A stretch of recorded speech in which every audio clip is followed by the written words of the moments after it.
Okay, good afternoon, everybody. Welcome to another edition of Complete Sports Media's podcast. I'm your host, Darren Campbell, and joining me for the first time in what feels like forever, maybe like 3-4 weeks, we decided to put a little hiatus on the podcast, but finally catching up with you, Jason. Thanks a lot for joining me. Yeah, no problem, man. No problem. It's good to be back. Good to be back from the holidays. The holidays were good. Quiet, which I'm sure a lot of people experience for this particular holidays because of the spike in the COVID cases, but still good to see some loved ones over the holidays. Yeah. I heard some really crazy news today that there's a new variant. It's out there. It's called Delta Cron. I'm not joking, actually. It's got Delta things to it and Omicron things to it. And so they just merged it and called it Delta Cron. So I know we were doing a little bit of texting about hopefully this is the last variant over the holidays, but I don't know. I don't know how much this is going out there. It's supposedly very minimal so far, but a new variant has emerged. I don't know how many variants there's going to be, but what are your thoughts when I tell you that? I always knew it. I knew they would combine forces at some point. I thought it would be Delta Omicron, but I like Delta Cron better. I really do. So it just has that little, like, it's almost like a transformer, like one transformer and another. They combine forces, and now it's just like, it's so much better, so much better. Yeah, I wonder if they'll be able to get an Optimus Prime or something like that. People will get to vote and they'll win a prize or something like that. Everybody gets to throw in their pick for the new variant name. Yeah, I thought of Transformers too when I heard this Deltacron. No, that's pretty good because I would love to be on the committee that brings up and figures out these names, because eventually I'm like, well, I think this one's got to be a prime, doesn't it? Prime. It's like, oh no, we can't go that far. It's too far. We've gone too far if we do that. Too far, yeah.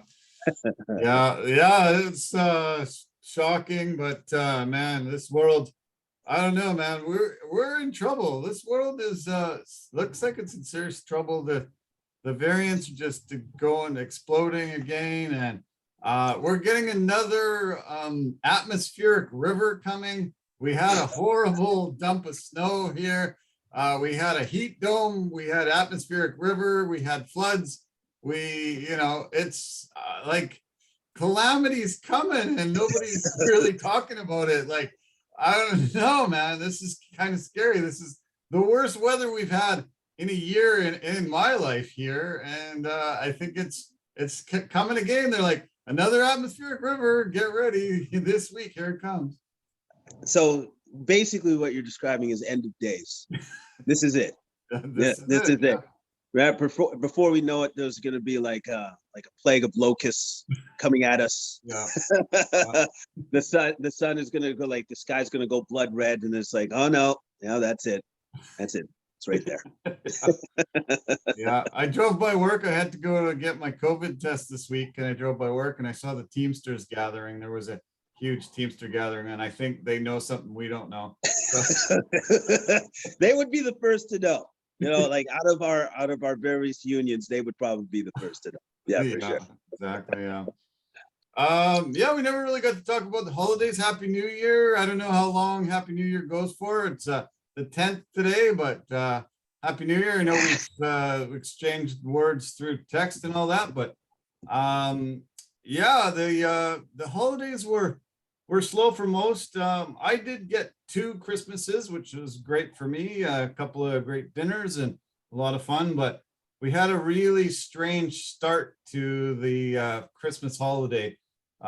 You remember about 6 months ago, I was deciding I wanted to sit in my girlfriend's backyard and soak up some sun as I'm reading the computer and stuff. And I said that I had to pick up some landmines that were around because I didn't want to sit in that. Yeah, and it was pretty devastating. Well, we got invited over to my dad's place over on the island, and he said, bring the dog, bring the dog. So I'm like, oh, I don't know. We're not sure we should bring the dog. And they just kept saying, bring the dog, bring the dog. So finally we said, all right, let's do it. So get over there, come in. Girlfriend's never actually seen my dad's new place. So he's giving us a tour and shows us the downstairs, shows us the main floor. We go upstairs, come back downstairs. There is a huge landmine on the carpet, a shag carpet right in the living room. And all of a sudden, Lorraine notices it and she's like, ah, so she runs over to the kitchen to try to get a paper towel and get something to clean it up. And in the meantime, my dad steps right on it and tracks it all over the carpet.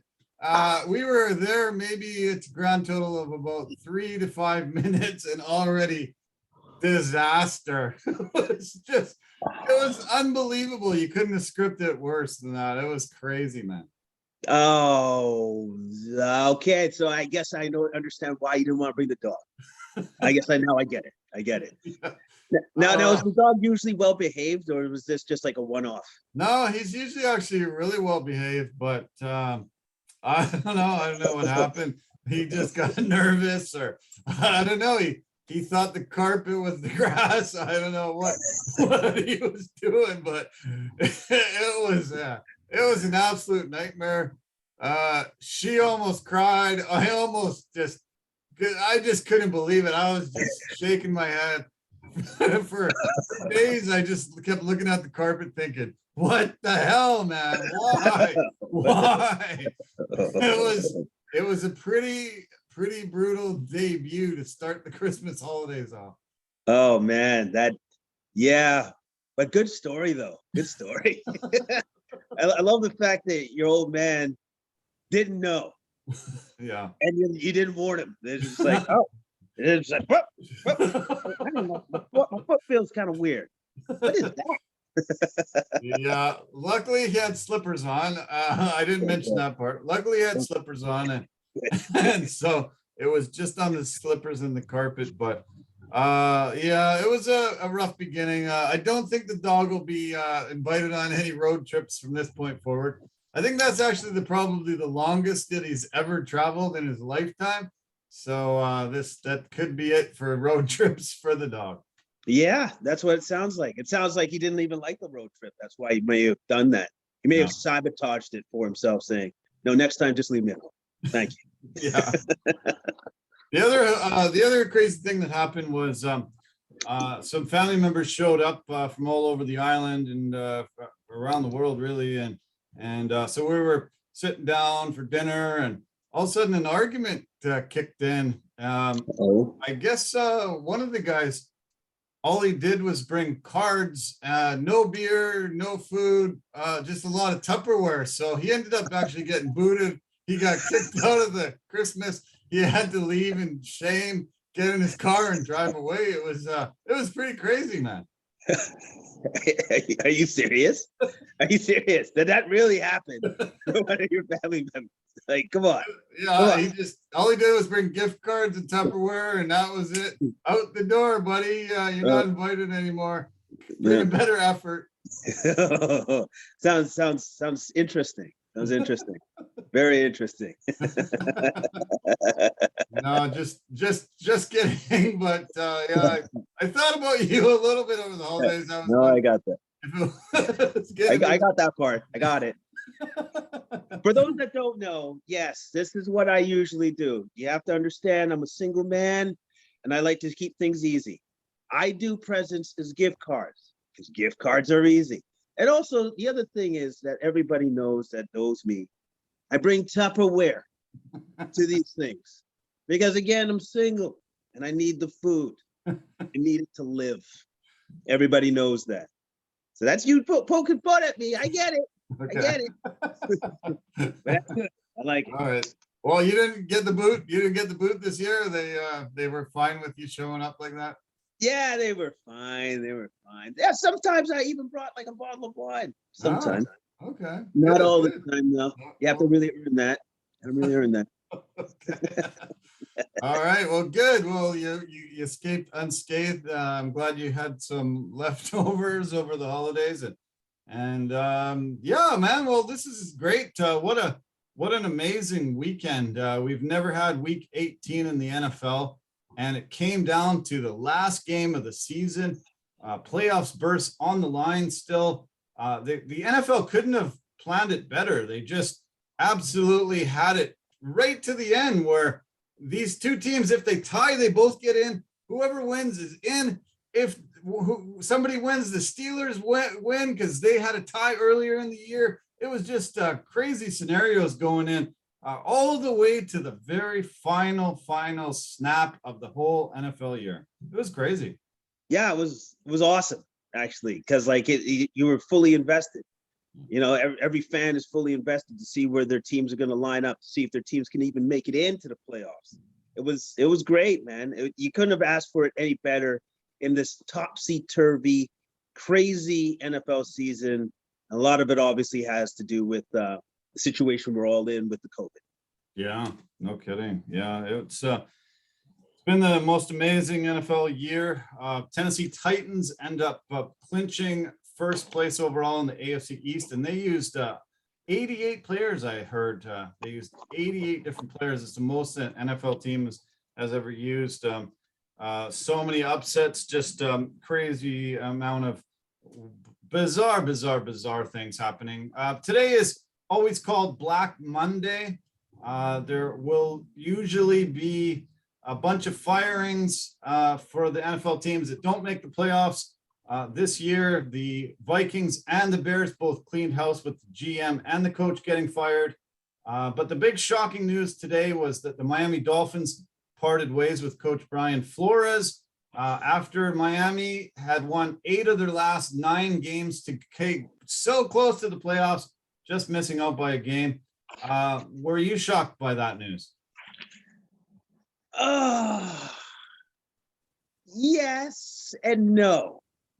There might have been a conversation before the season even started saying, these are the expectations. And if you don't meet these expectations, like a hard line they might have drawn in the beginning of the year saying, if you don't meet it, you're gone. Right. And he came close. He came super close, but he still didn't meet said expectations. So then they had to get rid of him. But at the same time, that's something to build on for them for the future, for the next season. So you think then maybe he's earned enough, you know, so that he can go and continue on with his idea, his philosophies, how he wants the team to grow for the next season. But I guess the Dolphins ran out of patience. Yeah, well, I was quite surprised, but I had heard that he wasn't getting along too well with the general manager and the quarterback. And that's kind of a coach killer. Yeah. If you can't get along with those two guys, usually your job tenure has a shelf life. Yes, absolutely. Absolutely. Because your quarterback is the leader of all the players on the field, and your GM leads the franchise. And if you can't get along with the two most powerful people you could argue in the franchise, well, then you're probably not going to go too far. Yeah. What about the cleaning house in Chicago or Minnesota? I'm surprised by the GMs also getting sacked there.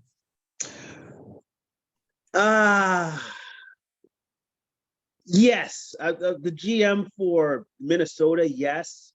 The Bears, maybe not so much, because I think the Bears just need a complete change in their culture, to be honest with you. I think something definitely has to change within that organization. And I think it starts from the top down. And so if they have to get rid of like the GM there, then that's probably the right call. But Minnesota, what a weird team. Up and down all season. Yeah. And they lost so many close games. Crazy, yeah. To the point that I thought the GM would have bought himself some time with that in mind. Yeah. But I guess not. Yeah. Vic Fangio was fired yesterday because Denver played on Saturday. The Raiders also just have a temporary coach right now. The Jags have a temporary coach. So there are 6 openings currently in the NFL. There might be some more. There's going to be some exit interviews. And a bunch of things to figure out, but Black Monday is usually tough on coaches that do not make the playoffs. But this year, an unprecedented 14 teams made the playoffs. It's going to be fun to break down it. NFC, Green Bay Packers get the bye. They finished top overall. They ended up losing Detroit, which was pretty brutal, but I guess they definitely rested some of their starters. Do you think it's a rest versus rust thing that we're going to be talking about? Do you think it's good to have that bye as that number one overall team? I think it is if you have like an older team or an older quarterback with Aaron Rodgers, right? And I think with him, even if they sat him for the second half, which they did, I don't think that's going to affect him too much. He's been through this process before, right. So he should be okay, Yeah. But I think for the Packers, they can rest up. They can make sure that their players, don't see anybody else in society, so they don't get any COVID. They just bunker down. They take care of themselves, take care of their bodies, and they hopefully they'll step out on the right foot when they finally see the field. Yeah. They will play the lowest remaining seed after this coming weekend's games. The number 2 seed are the defending champion Tampa Bay Buccaneers. They were able to have an incredible MVP season from Tom Brady again. He threw for over 5,000 yards. This was the third most in history, 5,316 yards, 43 touchdowns, and 485 completions, which is the most ever. His other 5,000-yard season was 2011, 10 years ago. How can a 44-year-old man have the best statistical numbers of his career? How does this guy keep drinking from the fountain of youth and having these incredible statistical years? It doesn't make any sense. It's like God said, "You're my guy, Tom. So you'll be able to play till, I don't know, forever." Yes. Literally, that's what it seems like. I think I saw something else during the game that came up where it had how many passes he had past the age of 40 for touchdown passes. 83. Jeez. All right. Or it was more than that because I think he had 2 more passes after that. So it might have been 85. Wow. But either way, all the other quarterbacks that have played past the age of 40, if you combine their totals, it was 1/4 of what Tom Brady's done. Oh my God. Wow. Yeah. Just a quarter of what he's done. Quarter. 1/4. Wow. Yeah. And then also too, it's almost like he wants to say this. I want to make sure that everybody knows I'm the best because I'm going to take every freaking quarterback record that the NFL has to offer until I retire. like that's where he's at right now.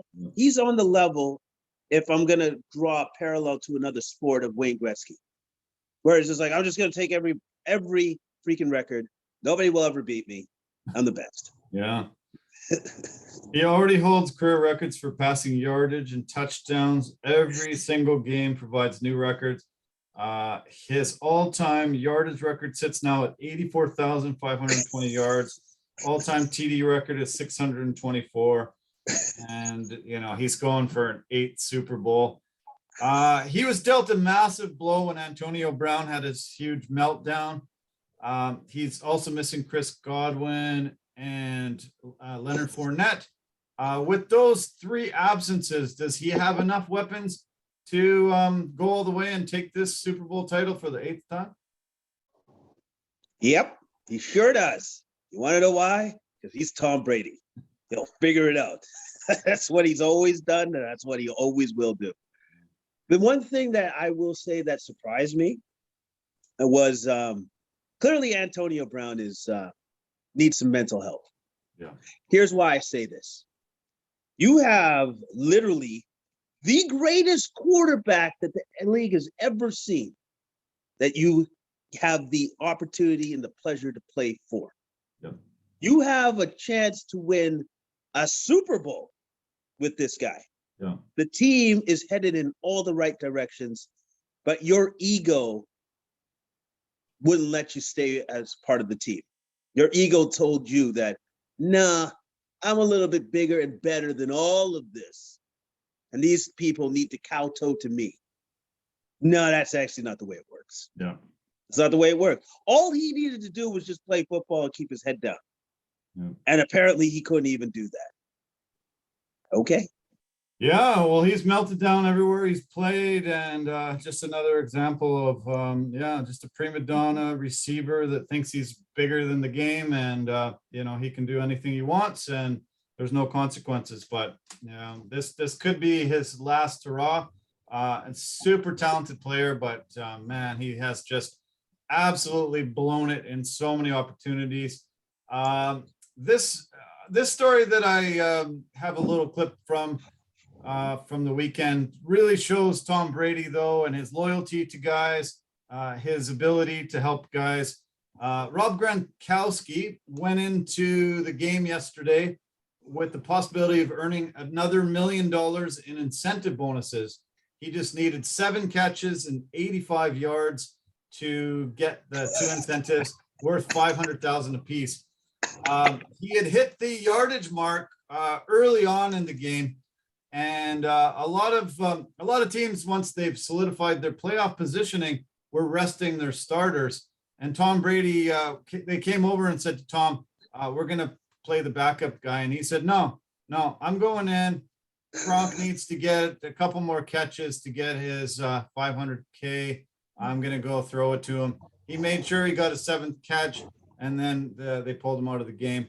Gronk was able to get that $1 million for the 2 incentives. And, he would have done the same for Brown. Brown was supposedly getting mad at not meeting some of his incentives, and he'd asked the Bucs to just honor that without him reaching them. I'm sure Tom Brady would have went out of his way to help AB get those 2. Of course, because that's who he is. I think he's done that throughout the entirety of his whole career, of his stellar, ridiculous, unbelievable career. That's who he is.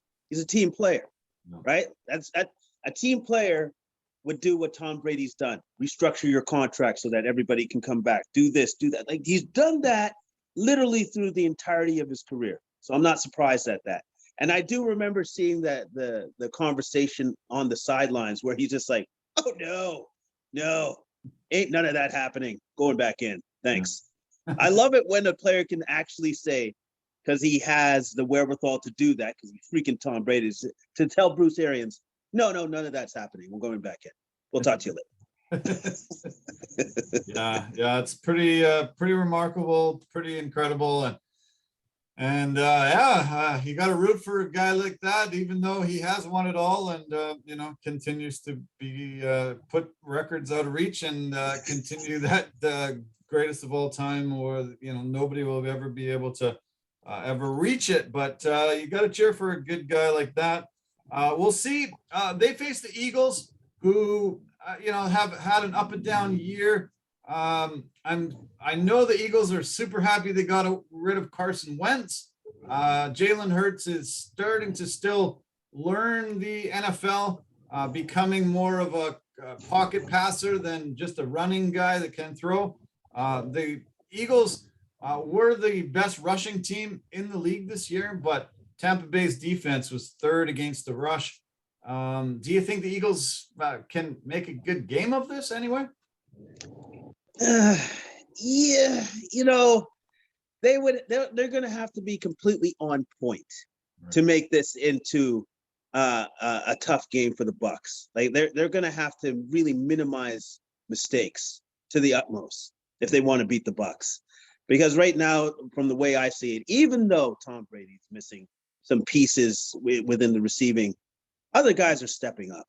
So I see the Eagles have a very, very tough path if they're trying to beat the Bucs. I think the Bucs win this game. Yeah. Tampa Bay won their only meeting against each other this year, 28-22, October 14th. Fournette had 2 touchdowns. AB had a TD. Both are out, but for Philly, Hurts threw a touchdown to Ertz, who he's gone, and he ran one in himself. Yeah, I think Philly is super happy, like I said, getting rid of Carson Wentz. Jalen Hurts is the future, but might not be this year. I think you can look forward to some great play from him as the years go by. Oh, yeah. I think so too. I agree with that. That Hurts. This is his first go around. You'll get some valuable experience from it, but he's going up against the GOAT. Really hard to beat the GOAT. Yeah, very hard. Yeah. This game is played Sunday morning. Sunday morning Pacific time, 10 a.m. here, 1 o'clock Eastern time. Starts off the triple header on Sunday, we see. Let's talk about the number 3 seed Cowboys. They will go in and they absolutely came in on a high, winning on Saturday 51-26 over those Eagles. Dak Prescott threw for a career high 5 TDs.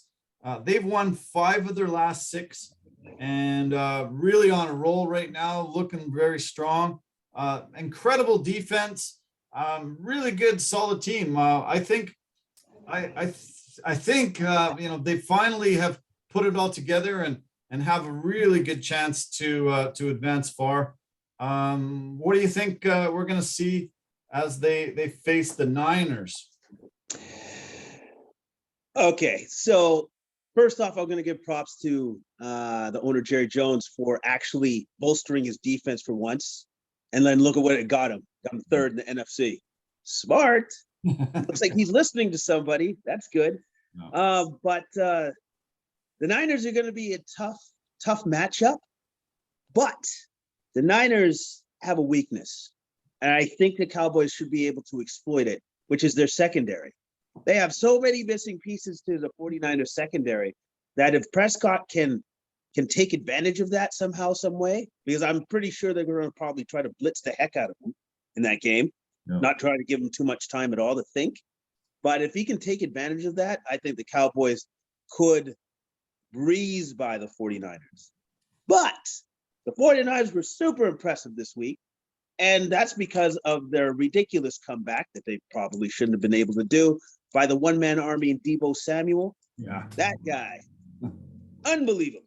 Amazing. So if the Cowboys can shut him down and take advantage of the beat up secondary of the 49ers, they're going to win the game. Yeah. Yeah, Deebo's doing things that no other receiver's done. It's incredible. He's running the ball for touchdowns. He's catching the ball for touchdowns. He even threw a touchdown. He's unbelievable. Turning back to Dallas, you mentioned their defense. Trayvon Diggs led the league with 11 picks. Micah Parsons, the rookie, came in, had 84 tackles, 13 sacks, 24 tackles for loss, and 3 forced fumbles. Dallas's defense had the most takeaways this year, 34, 26 interceptions.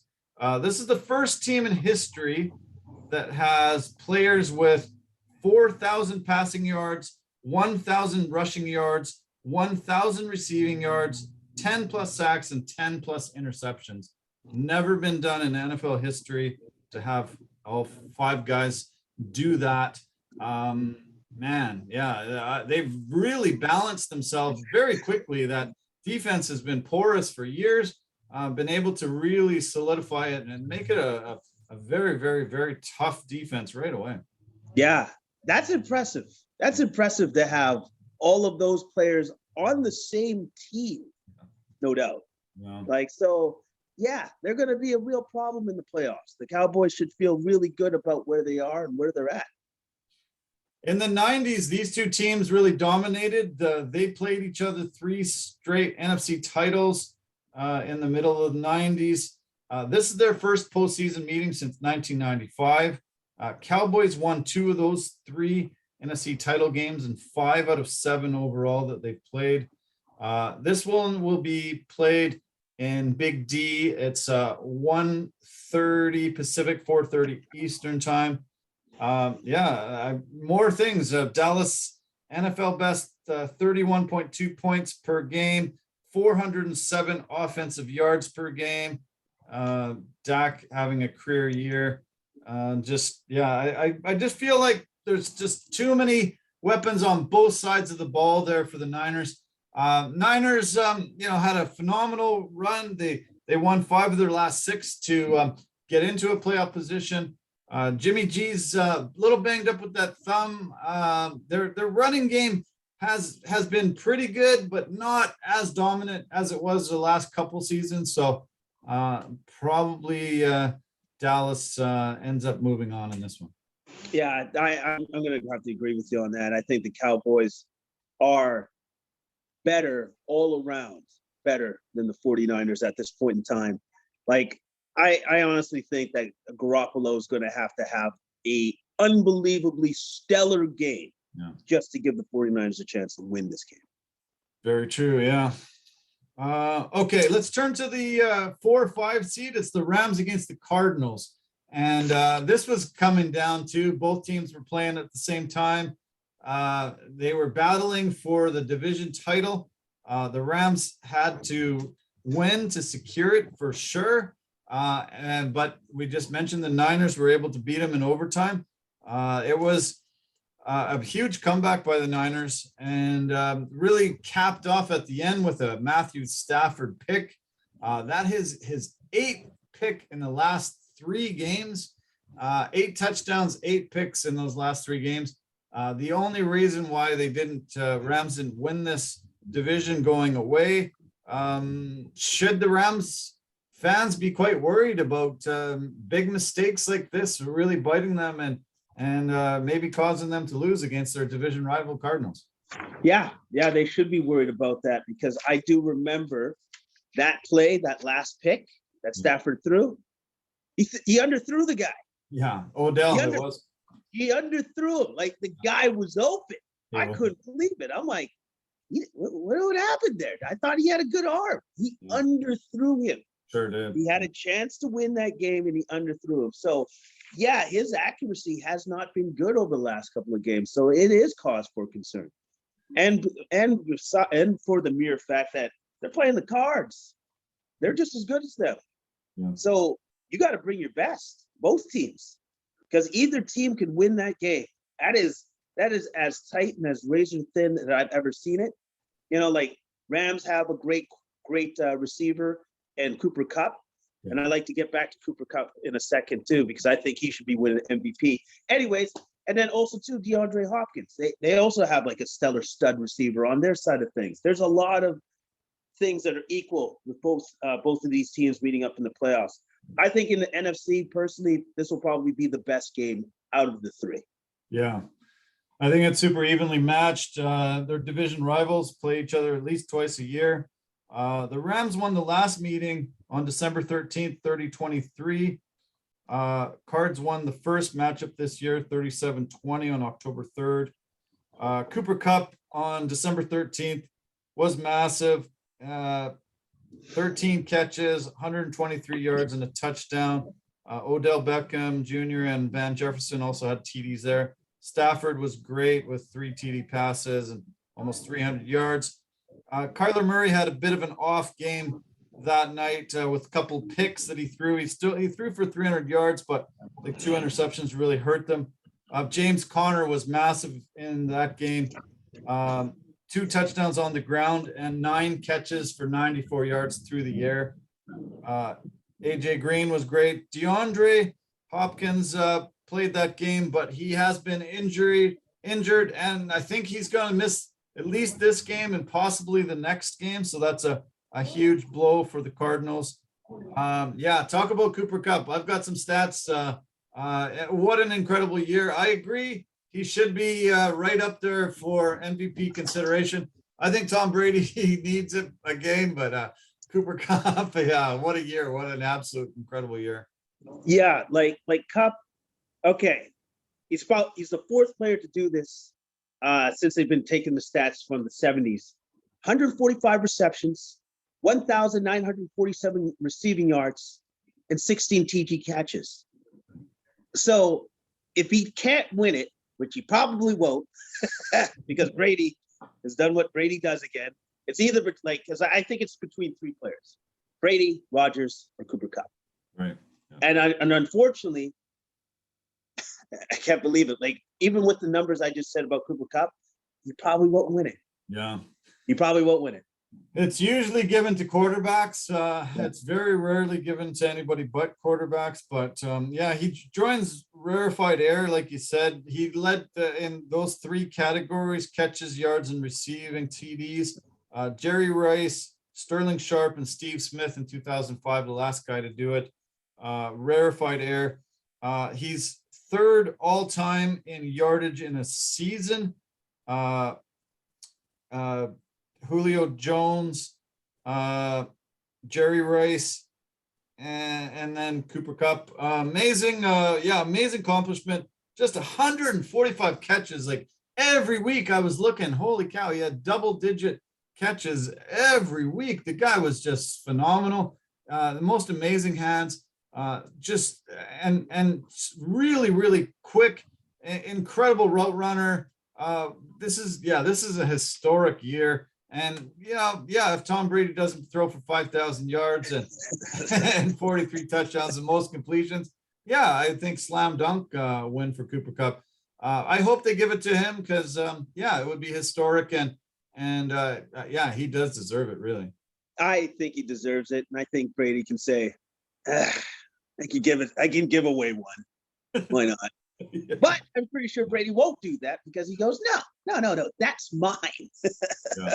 But I'm impressed with what Kupp was able to do this year, and then also too his durability.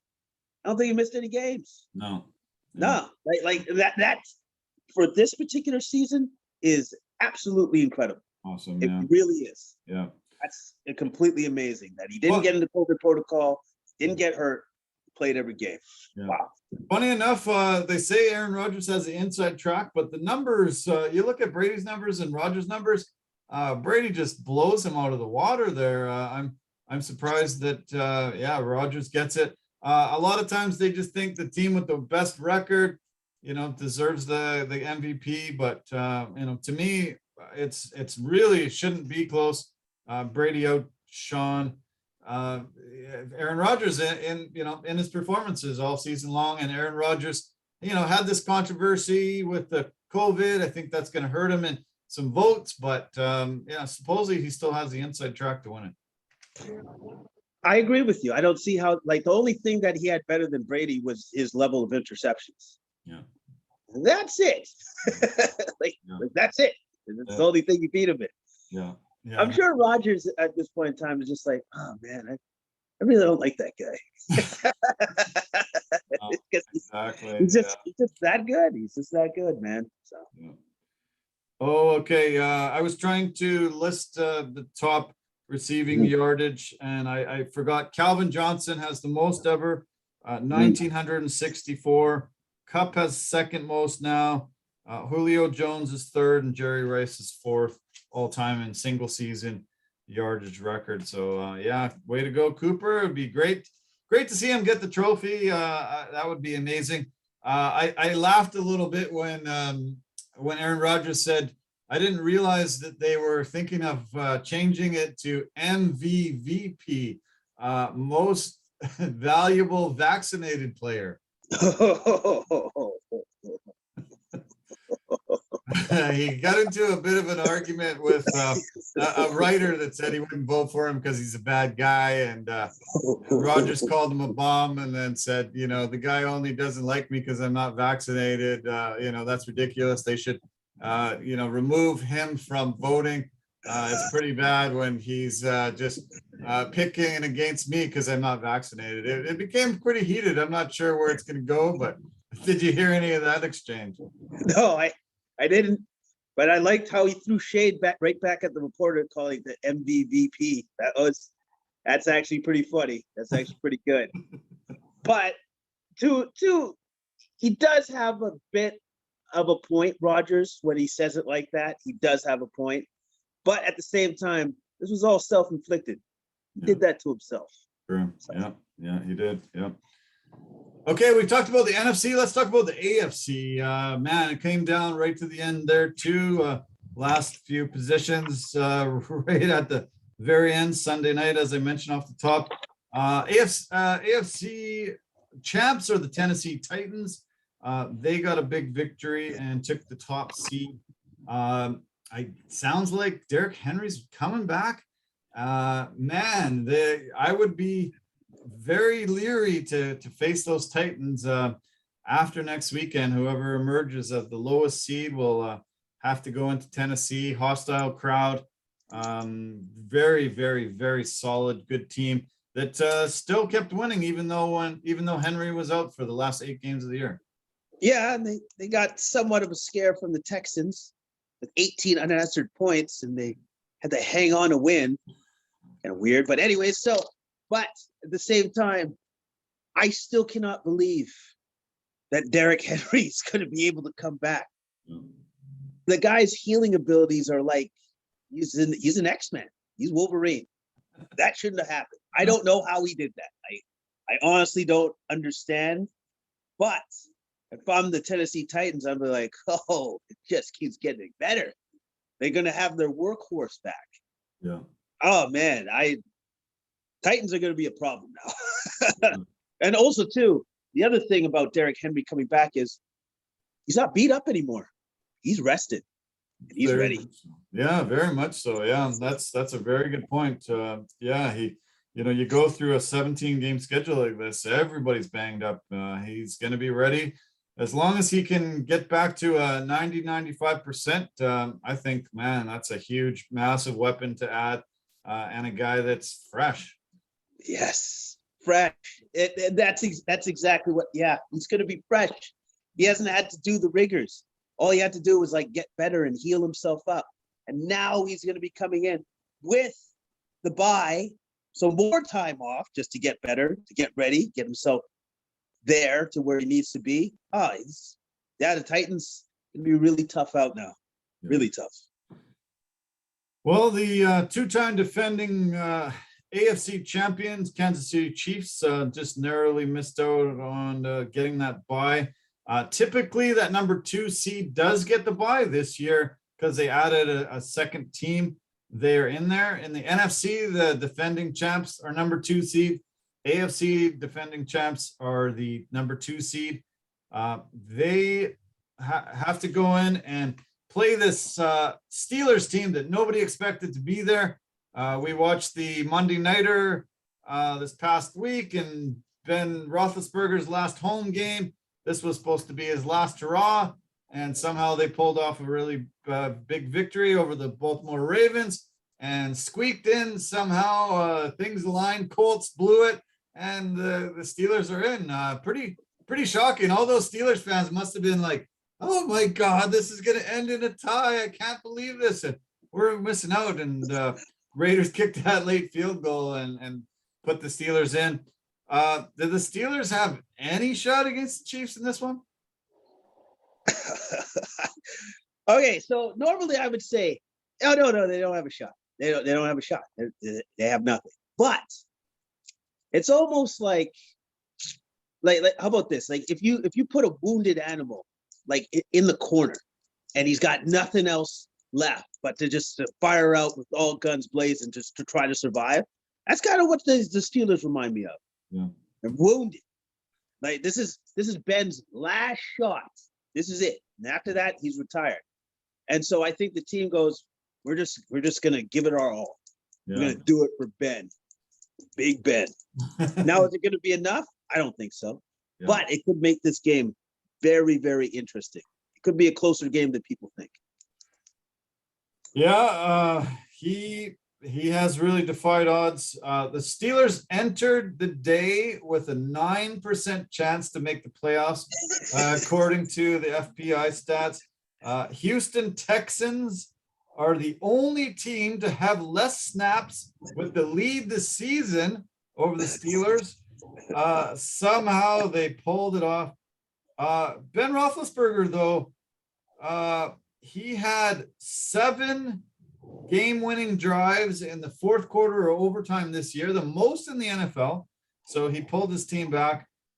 He gets to play the one more game. That was his 53rd comeback win in his career, defying odds. And that Hall of Fame career just has one more game at least. The Chiefs did blow out the Steelers on Boxing Day, 36-10.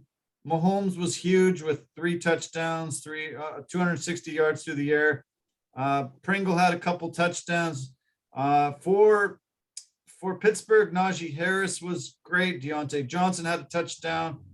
Ben wasn't utilized very much that day, only had 168 yards through the air. But yeah, that was a big blowout win not very long ago, just Boxing Day, December 26th.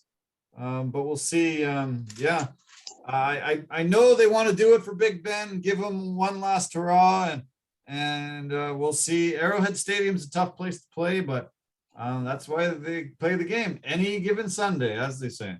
Yes, any given Sunday, and hey, that's why they play the game. You never would have thought the Steelers could have made it in with a 9% chance of making it in, but they did. Yeah. So there you go. Okay, number 3 seed Buffalo Bills. They will host the 6 seed New England Patriots. Division rivals, have been rivals forever and ever and ever. There was a couple of big games earlier this year. They had that Bills big win on Boxing Day. They won 33-21. Josh Allen was massive in that game. 314 yards and 3 touchdowns through the air, 64 yards on the ground. And yeah, they just dominated that game. They also had that really brutal, weird game where Mac Jones only had 3 attempts, only completed 2 passes. They ran the ball 46 times and pulled out a 14-10 win in the brutal weather conditions there. Yeah, I mean, this is great. We'll see Belichick put the game plan together. Maybe he does the same kind of thing, tries to run the ball down their throat.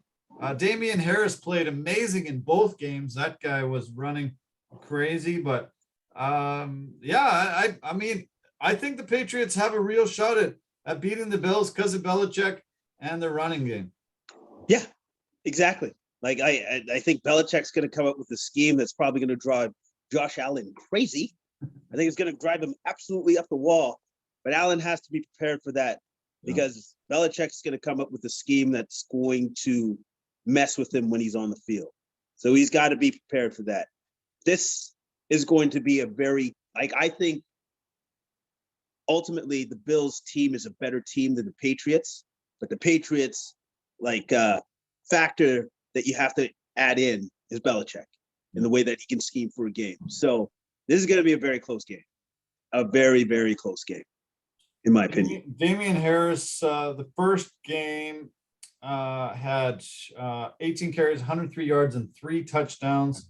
And then in the second game, he was 10 carries, 111 yards, and a touchdown. Ramondre Stevenson was the big ball carrier that day, 24 carries, only 78 yards though. 46 times they ran it. That was one of the most insane games. I couldn't believe it watching. Horrible weather conditions, but still, that was insane.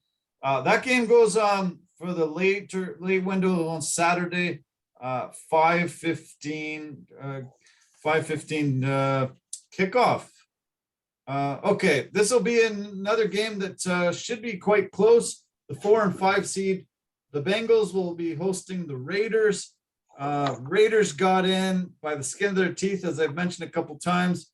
They played Cincinnati earlier this year, November 21st. Joe Mixon was the star in that game. 30 carries, 123 yards, 2 touchdowns, and they won 32-13 in that game. Burrow wasn't utilized much. Jamar Chase had a touchdown there, but Mixon is the guy. And you got Burrow, you got Mixon, you got Chase. To me, those 3 factors there should enable the Bengals to beat the Raiders. Yeah, I would say that too. Like that should do it. That should be it. That should be the end of the story. But the Raiders, uh, every once in a while when they actually put things together, really hard team to beat. A really hard team to beat. Like especially when they showed it against the Chargers. We both picked the Chargers to win against them. Yeah. And then the Raiders just totally messed that up.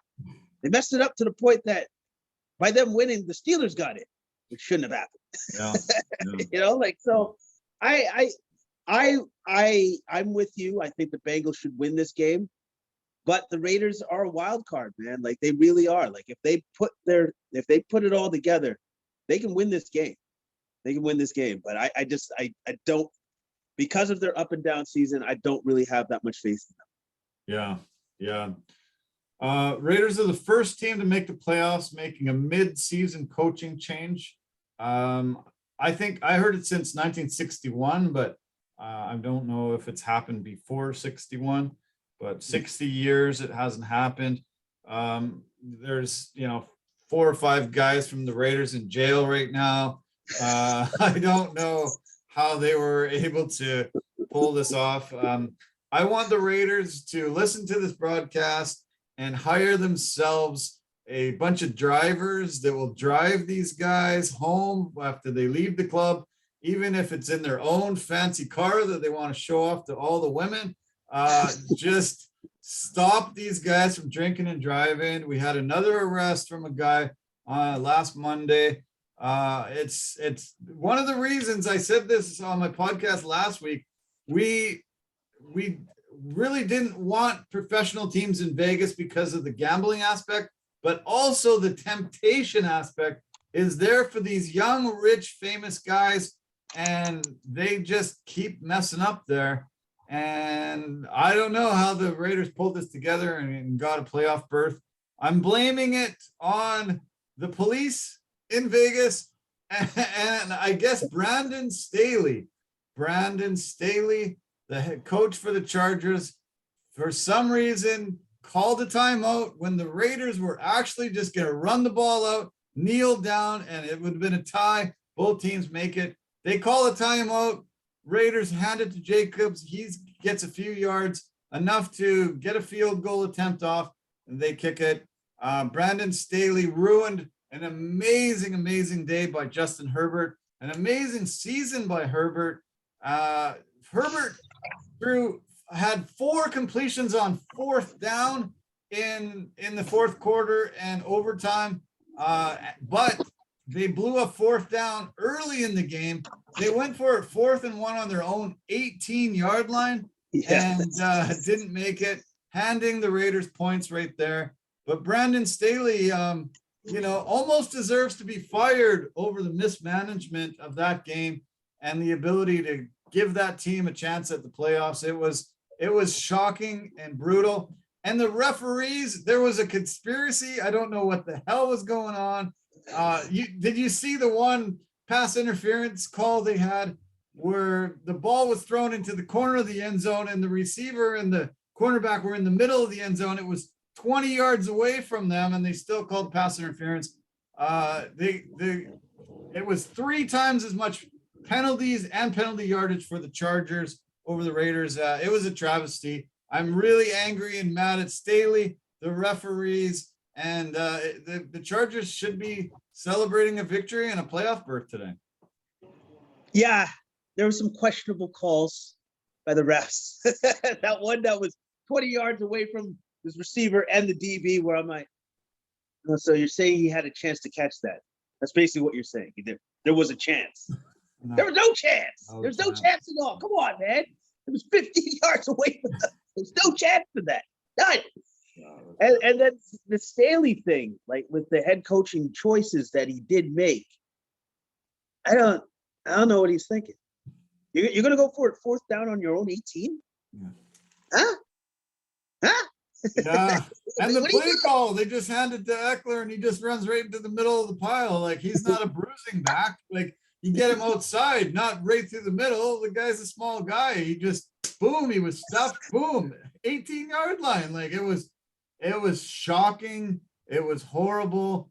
The Raiders interim coach outcoached the Chargers coach, and man, it's really disappointing because Herbert was masterful on that last drive.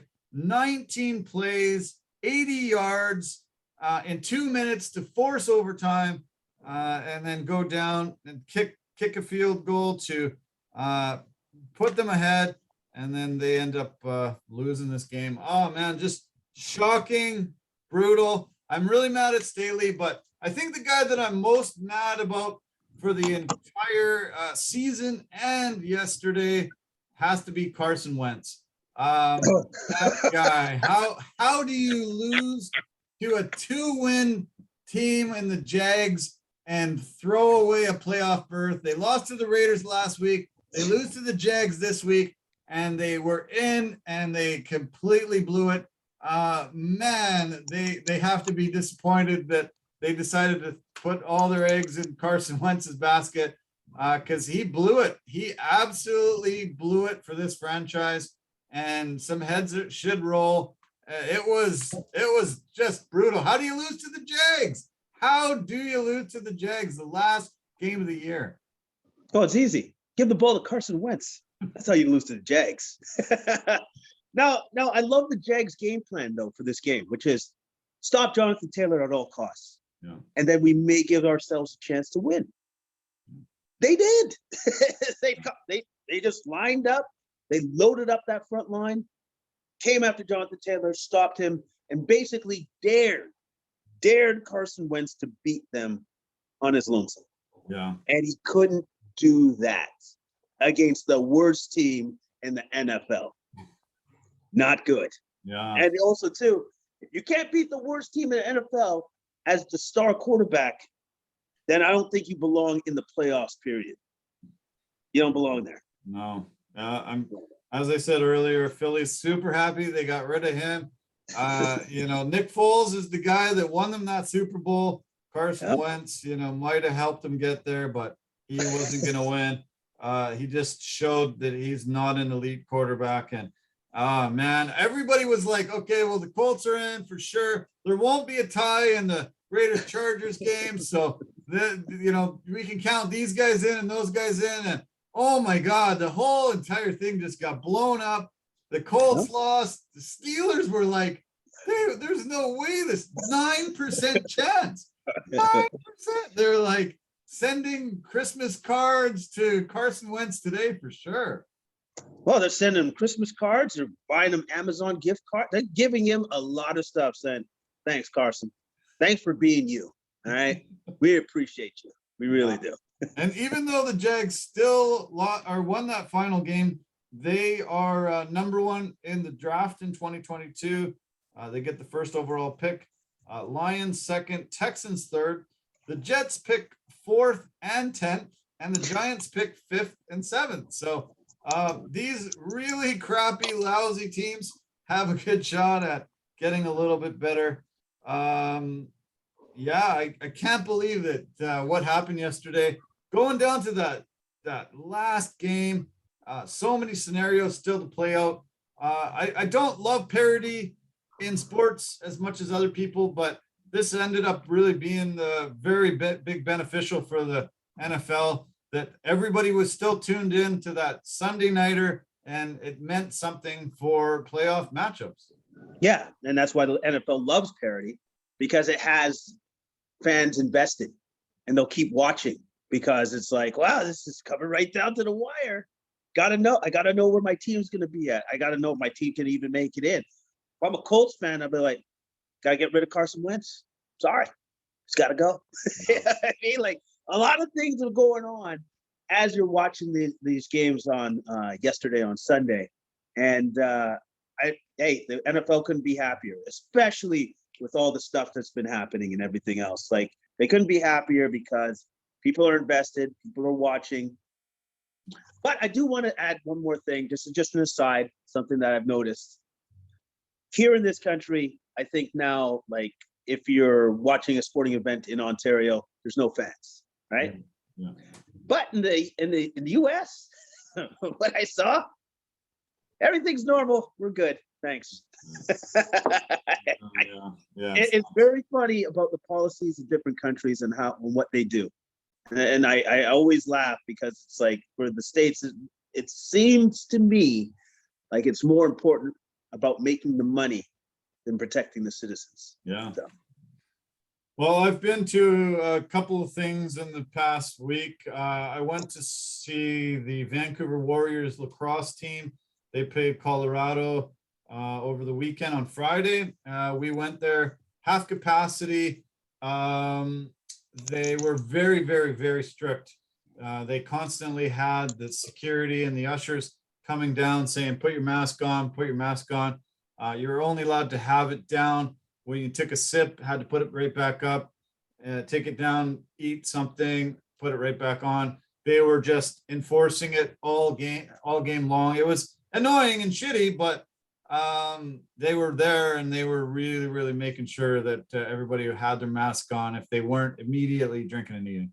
Well, and that makes sense because we've seen the spikes in the numbers. So that, like that's just being, I don't know, socially responsible. Okay. But then when I look at, let's say, the Warriors game the other day, Golden right? State, yeah. Golden State game. Yeah. Wow, okay, so maybe 20% of the people in the stands were wearing a mask. I'm just like, oh, okay then, cool, right on. I don't know. I don't know what the answer is anymore. I just know that for certain countries have certain policies that they follow. The States are definitely a lot different than us, but I'm more comfortable being here at this point in time than being over there. Yeah. I wish them the best, but I like being here. I was really disappointed that my Canucks tickets were postponed again and possibly canceled, but postponed again. And but I want these numbers to go down and us to get back to normal at some point, and not that the virus not keep running through our society over and over and over again. So I get it, but it is frustrating. I went to a movie on Saturday, and right away the usher comes up and says, same thing. You need to wear a mask the entire time unless you're actually physically eating or drinking at the moment. You don't really want to sit somewhere and watch a movie for an hour and a half, 2 hours with the mask on, but they're being very, very strict and enforcing the rules, but I'm definitely not seeing it south of the border from here. No, I'm not. But I'm torn though. I'm torn, and here's why I'm torn. I love seeing the fans in the stands. We've seen it before. We don't have the fans in the stands, and it feels like it's an exhibition game. It's just like you're like, oh wow, this is super exciting. Woo. Yeah. So I do appreciate the fans in the stands. What I would appreciate more is if people took their personal health a little bit more into consideration. Yeah, I guess. exactly. Yeah. But at the end of the day, hey, they got their thing. I'm glad NFL is on. Glad that the professional sports leagues are pushing forward as best they can to provide us with some entertainment, some hope, and some good times, something to really glam on that's positive. Yeah. Positive. Okay, I got something to share before we move on from the NFL. This will be fun. This was posted yesterday afternoon, and I think I hear them saying, "Go Carson, go Carson, go Carson."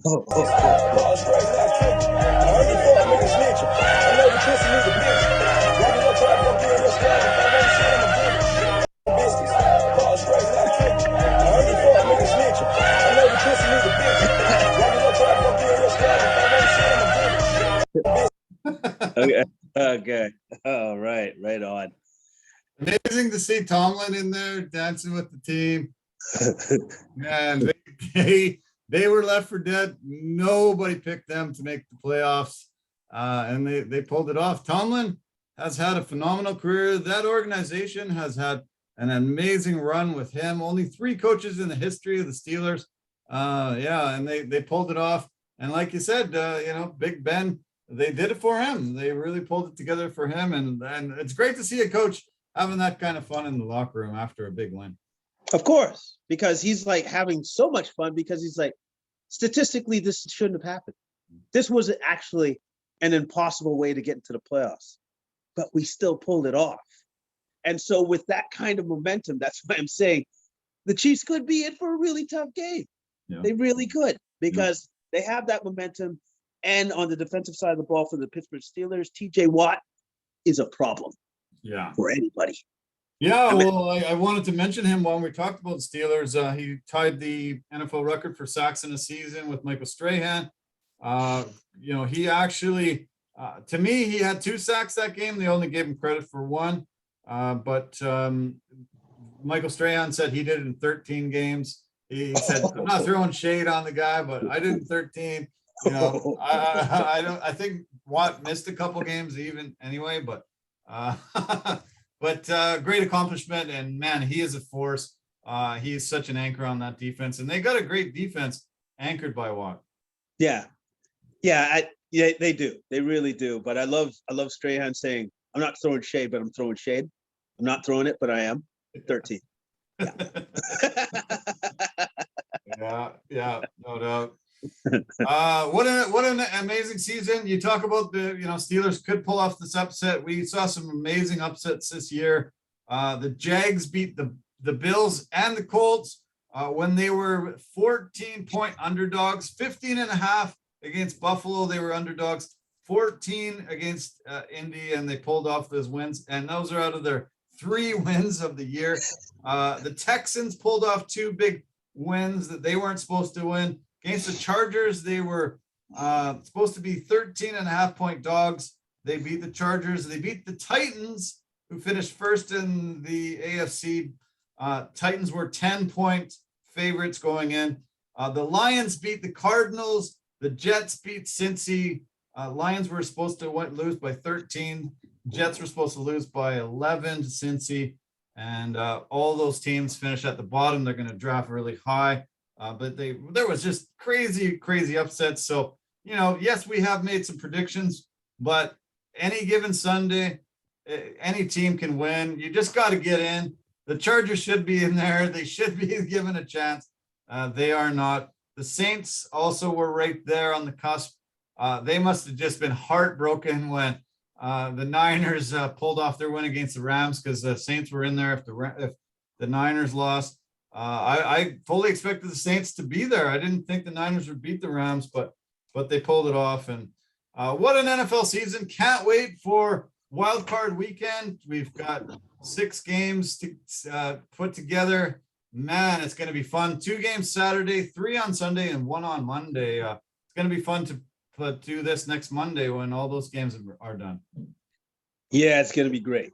It's going to be great. It's going to be awesome to see what the results of all these games are, who's going to be going forward, who's going to be favored. And then seeing Tom Brady going forward, I know he's going to go forward again. Yeah. Because that's what he does. That's what he does, yeah. That's what he does. So, yeah, it's going to be good. Yeah, it's going to be great. Speaking of football, we decided to do this a little early. The national title game in college is happening tonight. Alabama going for a 8th title. Nick Saban is that Bill Belichick of college football, and he's got the Heisman Trophy winner and Bryce Young. They're facing off against Georgia, a rematch from last year. Georgia has not won in like 40 years, I think, the national title. So obviously Alabama is favored and should be, but Georgia might have been able to figure out some ways of beating them. They lost to Alabama earlier this year and obviously last year, but any given Monday, can we say, can Georgia pull this off? It'll be a massive upset. If not, Saban just puts another notch on his bedpost and on his GOAT belt, and we'll see. We're about an hour away from kickoff in that one. No, it's a nice problem to have for Nick Saban, being like, well, I coach of Alabama. All the best players come to me. That's why I keep winning. Yeah. Pretty nice. Got to be a great job as the recruiter for that organization. Just keep getting the best players year after year after year. Yeah, of course, because all you have to say, I work for Alabama. I'm in. Yeah, yeah. Okay, cool. 7 national titles Nick Saban's won. 7. It's absolutely amazing. Okay, let's turn to the NBA. Huge return this week. 2 guys returning. One guy loved, one guy not so much. Klay Thompson, after 941 days of inactivity due to 2 devastating injuries, he finally makes a return. So happy to see him back. He looked so happy and so great. Steph Curry said he got goosebumps as they were announcing him. The place almost exploded when he threw down that dunk. Absolutely great to see him return. And he looked great. He looked great. He was able to come in, play 20 minutes, get 17 points, get some 3-pointers, get dunk. It was awesome. A nice return for Klay Thompson. Yeah, it's great to see. I think, in my humble opinion, a great person come back and play the sport that he absolutely loves and adores. And for me, I was looking at how his movement was. How was he moving on the court? Yeah. Looked fine to me. I think his defensive stuff, his side-to-side stuff, will give him a little bit more time. Yeah. That will come as well. But when he drove to the hoop and he threw it down, I was very much paying attention because I'm like, I wonder how he's going to land. I hope he's going to be good. Yeah. Because, I've been injured like that. So when you're testing your body to its limits like that, you don't really know until you know. Yeah. And so when you threw it down, he landed, and then he roared at the crowd. I was just like, all right, dude's back. Feels good. Body feels great. I think the man's back. Yeah. Let's see that dunk. I want to show it. It was awesome. Yeah. So good to see him pull that off. Playing Cleveland Sunday night. Here we go. Clay's got Jared Allen on a switch. He went to reach. Woo-wee. I think he's healthy. Yo. He's taking advantage of those bigs on him. See it again. Yeah, one more time. That was a nice crossover too. Sure was. I think he's healthy. I like that. I think he's healthy. Yeah, that was cool. Great to see. He has he's always renowned for his shooting ability. He has had over 40% from 3 for his entire career. 8 seasons, one of the greatest shooters of all time. Really helped that team win 3 titles and become a dynasty. But he still showed his ability to cross over, ability to drive the hoop and stuff too. And 31 months away, his last appearance was Game 6 of the 2019 NBA Final against the Raptors. Kevin Durant blew out his Achilles, and then Klay Thompson hurt his knee on a drive to the hoop. He blew out his Achilles the following offseason and had to miss 2 whole years. When they announced that it is his 11th season, I was like, 11th season already? Wow. But really only his 9th because he missed 2. So out of Washington State, just a little bit south of here, a guy that wasn't expected to be what he has become. And this really puts the Warriors in elite class now. If they can get, some solid interior play, the whole league has been put on notice, and 30-9 record after 39 games, incredible. Really looking strong, and getting him back. I think look out. They could go on a serious run here. Yeah. And also too, now the other teams have the game plan for Klay being back. That means they won't be able to load up on Steph like they could have before. Yeah. And so it's just like it's a wealth of benefits for the Golden State Warriors going, that's great. We have our other Hall of Fame guard back. Yeah. You got the other guy is back now. So now teams can't just be like, well, Steph's not just the problem anymore. We got that other guy too that can shoot the lights out as well. Mm-hmm. It may take him a little bit of time for him to be completely acclimated to the game again. But once he is, we've seen it with Kevin Durant with his injury. Well, he didn't seem like he missed a step. It didn't even seem like he got injured. No. I kind of expect the same from Klay Thompson at this point in time. I really do. I think with the techniques that are involved with players and how it's going to be. Sorry about that. I cut out there for a second. Yeah. I think with the techniques and the physio that the players do nowadays, it's going to be a quick. I think it's going to be quicker for him to get back to where he was than people will expect. I fully expect him to make a complete comeback, and I think Golden State. This may be their year. This may be their year that they win again. Yeah. He was able to reach 2 milestones on Sunday. He hit his 1,800th three-pointer. That's the second fastest in history to ever reach that. Steph's number one, 545 games.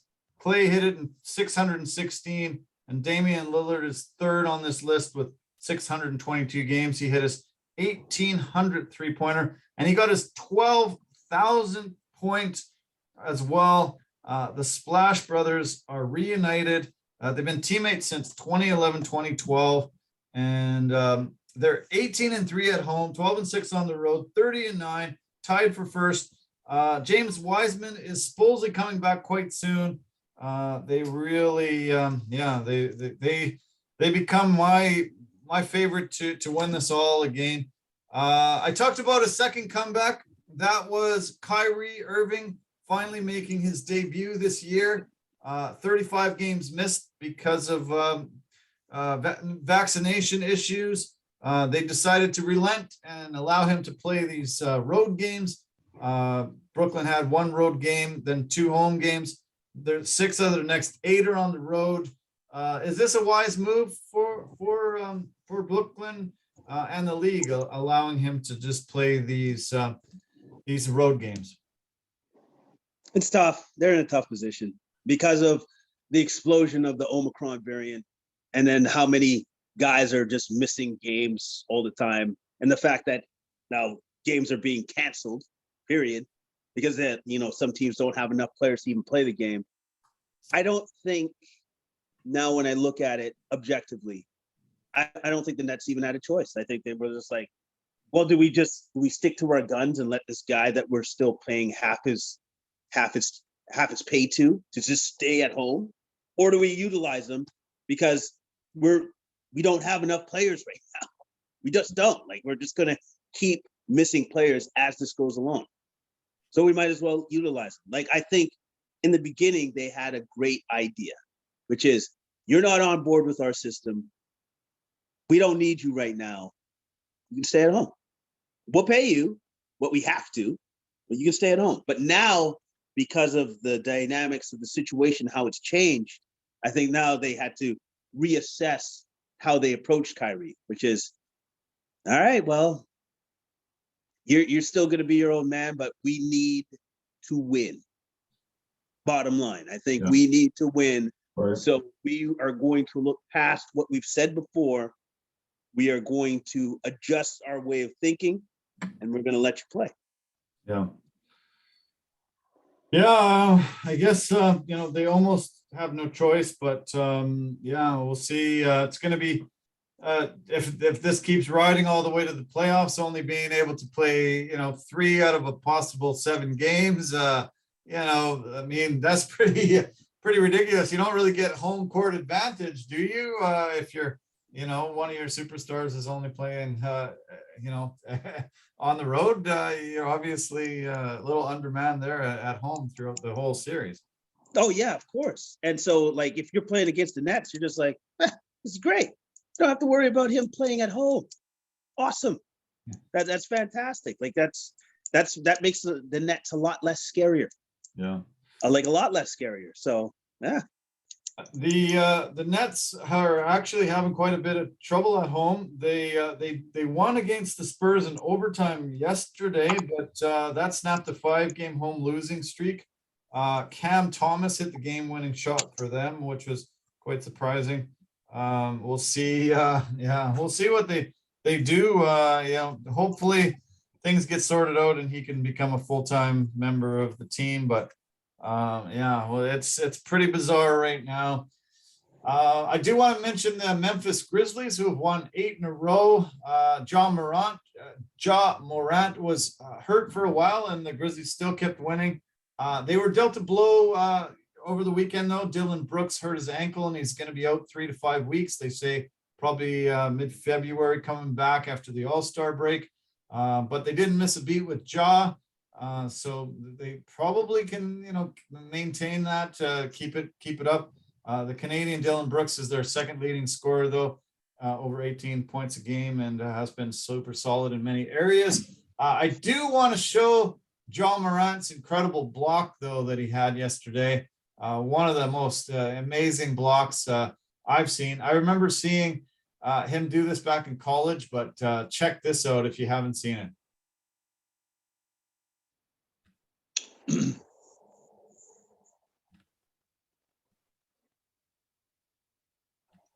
With the deflection against Brady. Oh my God! What an incredible block! You'll get a run out with Weaver. Wow! Morant grabbed it out of thin air! With the deflection against Brady. Oh my God! What an incredible block! You'll get a run out with Weaver. Wow! Morant grabbed it out of. That's him on the bottom. On him. Yep. That's him on the top as well. I want to show it. I want to show it just by himself here. That was a dunk he did. But amazing hops. That two-handed block was just shocking. I'm watching the game, and suddenly, oh my God, he actually got up and got that block. It was crazy to see.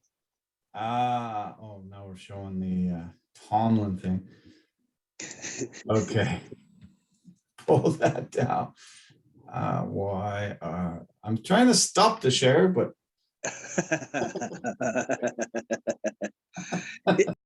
oh, there we go. lost it for a sec. Oh yeah, there you go. I lost it for a sec. I was having some technical difficulties there, but what do you think of the block? The guy, it seems like he's on a trampoline. Like his vertical leap is ridiculous. And on top of that, you would expect a two-handed block from like a center, from a 7-footer, not from a 6'3" guy. Yeah, he's so incredible, amazing, and he's really such a force. I said, they were actually doing quite well without him, but now that he's back, oh man, Grizzlies are 28-14 on the year, 4th place in the Western Conference, only 3.5 games back of the Suns and the Warriors. He's come in, was amazing in his rookie year, and he's just getting better. It's great to see somebody at his size dominating in so many areas, scoring, defense. He's just a total package, and the Grizzlies are becoming a force in the Western Conference. Yes, and for me, I find it very impressive that his defense is getting better. Yeah. I think that was his one weak point for sure. The offense is there, obviously, but his defense is getting better. He's getting more situationally aware of where he should be in the defensive packages that the Grizzlies run. So it's becoming more apparent. So yeah, he's growing into himself, man.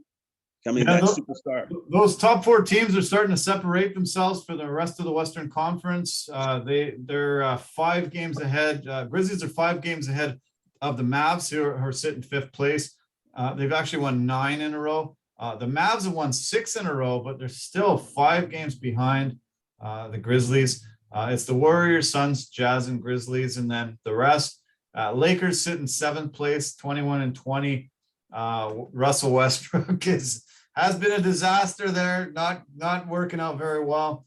Let's turn to the East and just talk briefly about Joel Embiid showing his amazing MVP self again. 8 games in a row, 30 points or more. The only 2 other guys to do that for Sixers are Chamberlain and the answer, Allen Iverson. He's on a really amazing run. They've won 6 in a row. He came back from COVID and actually is looking like he didn't miss a beat. He said he got rest and that's why he thinks he's rejuvenated a bit. Yeah. Well, I can see that. From the fact that, like, like from what we've heard is that the COVID will take out your energy and everything else. So him just having a chance to maybe rest his body for a time has rejuvenated him as he's going through an arduous season, as they all do. So it is amazing that he's scored that many points for that many games. Like, what you can see now with Joel Embiid is consistency. Consistency with his effort and consistency with his stellar play. And I think that's the one thing that the franchise has wanted to see from him for a long time, and now they're getting it. And another team in the East that's doing great are the Raptors. They've actually won 6 straight. Fred VanVleet has had 8 straight 30-point games. He's really stepped up in Kyle Lowry's shadow and been able to become that leader. And this team's finally healthy, finally able to play the type of ball that Masai Ujiri has always wanted. He wanted a lot of tall players to play multiple positions, to be able to switch off and on defense, and just to be able to interchange them. And they're looking great. Really fun team to watch. Unfortunately, the fans aren't there in Toronto, but I've been enjoying watching them, and they've finally put it together after the COVID outbreaks that they've had.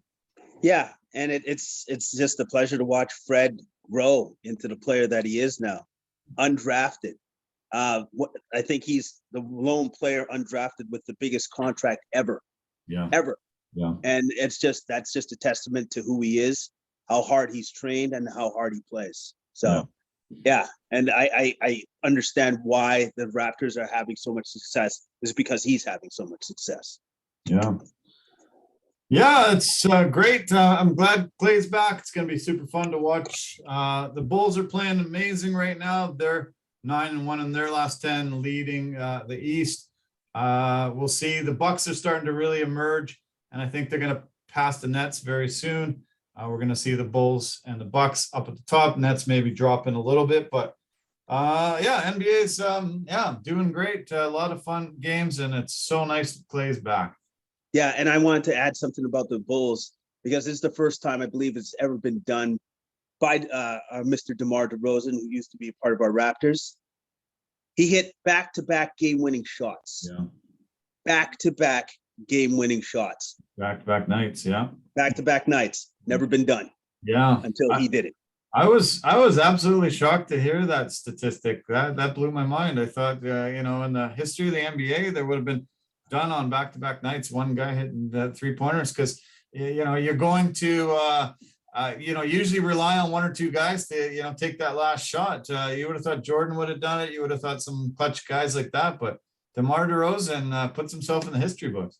Yeah, rarefied air, because he's the only guy to have done it. So, hey, congrats to DeMar, and the Bulls are looking fantastic. The GM who put that team together should be given, I don't know, a raise or multiple raises at this point in time. Yeah, the Canadian. Remember we mentioned him? Yes, Canadian. That's right. Yes, exactly. We're going to talk about UFC. I just want to mention 2 things before we do, so we don't forget. Bob Saget passed away yesterday. That was quite shocking news. We had Norm Macdonald die a couple months ago, and now Bob Saget, another comedic legend.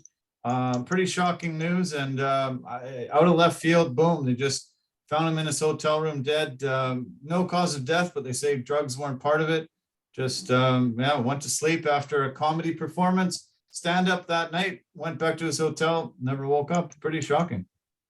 That is super shocking. That's wow. Wow. Like just wow. I remember Bob Saget as our the Full House dad. Yeah. That was his claim to fame. But at the same time, if you actually ever listen to his stand-up, he was nothing like that guy. Nothing like him at all. Yeah, pretty colorful. Not like Danny Tanner from Full House at all. No. And what do you think about the new reboot of Fresh Prince of Bel-Air? It's just going to be called Bel-Air. Will Smith has put together a show. It's going to be premiering February 13th coming up. It's based on the series that they had for many years, Will Smith, Fresh Prince of Bel-Air. And what did you hear the news? Did you hear that they're rebooting it? No, I just heard it now. So that's awesome. That's great. You know what I would like to see happen with that show? They have the original music with him rapping on it. That's the only thing I would like to see. Have the original music, have him rapping on it with all your new actors and stuff, but have that original music in there.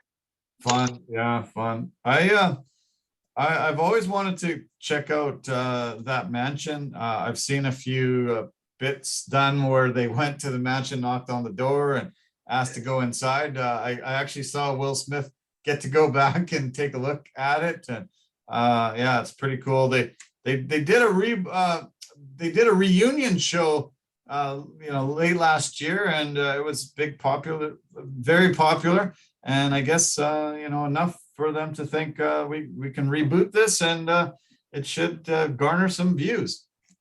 It will garner some views. Like there's so much to watch on TV nowadays, but the nostalgia stuff is always it's always an important part of the TV lexicon. So people will watch it because they remember. Yeah. Okay, let's end it on the UFC. We've got a card. We've had a long break. It's just been tough, man. And there's so many Saturdays where I'm like, why isn't there a UFC? Come on, especially with all these hockey cancellations and not as much going on. Really missed the UFC. It's been way too long. This card this weekend should be fun. A lot of great fighters. The main event has Calvin Kattar against Giga Chikadze. Man, this should be a banger. I think this could be a hell of a fight. I'm really glad they put this matchup together. Yeah, this is going to be a great fight.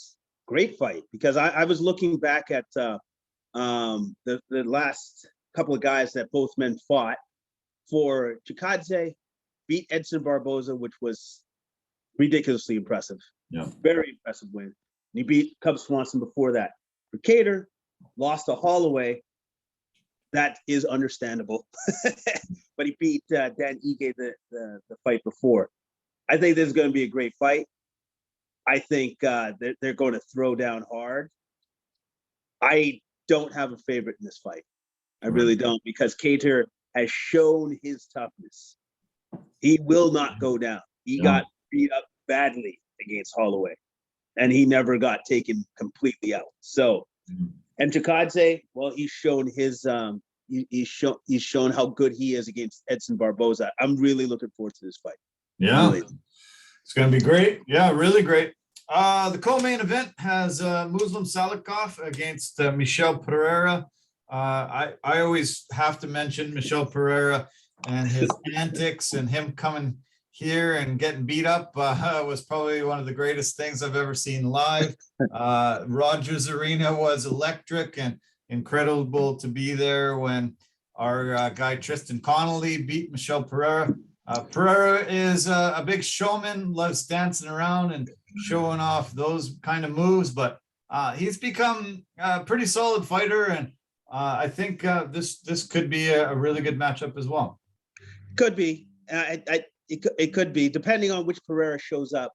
If it's the serious guy that actually kind of fights with more fundamentals, as opposed to the guy that's trying to do backflips and just show off. Yeah. Because against the Salikov, if he's going to show off like that, Salikov's going to kick him in the face. That guy's got great kicks. Yeah. No tells. He's a fantastic fighter. My money's on Salikov to beat Pereira in this fight. Yeah. I'm leaning that way too as well.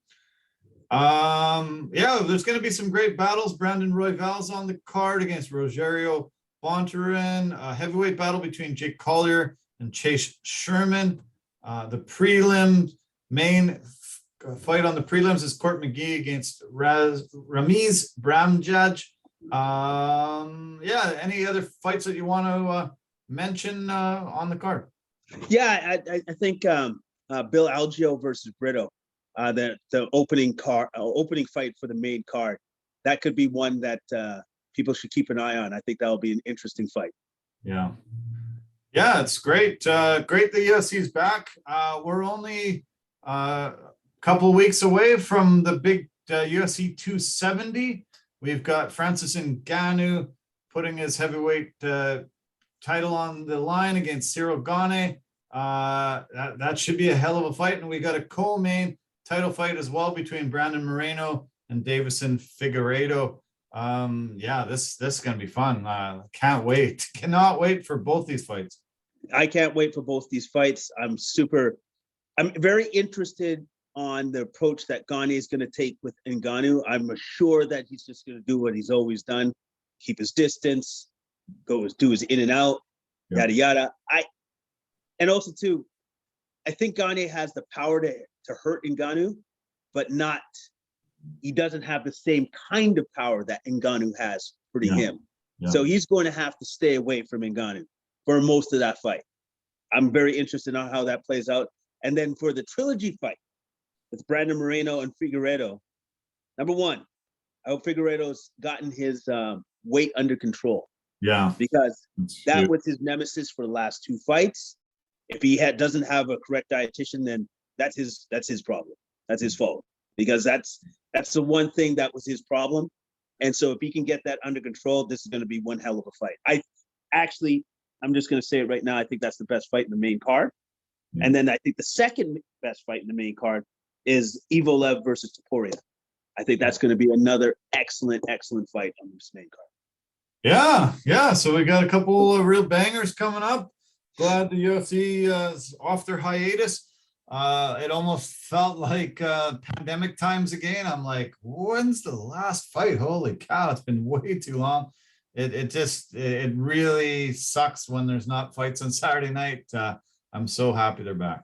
Yeah, I'm happy they're back too, because it looks like going forward here, Darren, won't be going outside too much. So yeah, a lot of TV watching for the next couple of months. Yeah, it's been kind of shocking. We were supposed to be back to work a week ago, not back to work this week as well.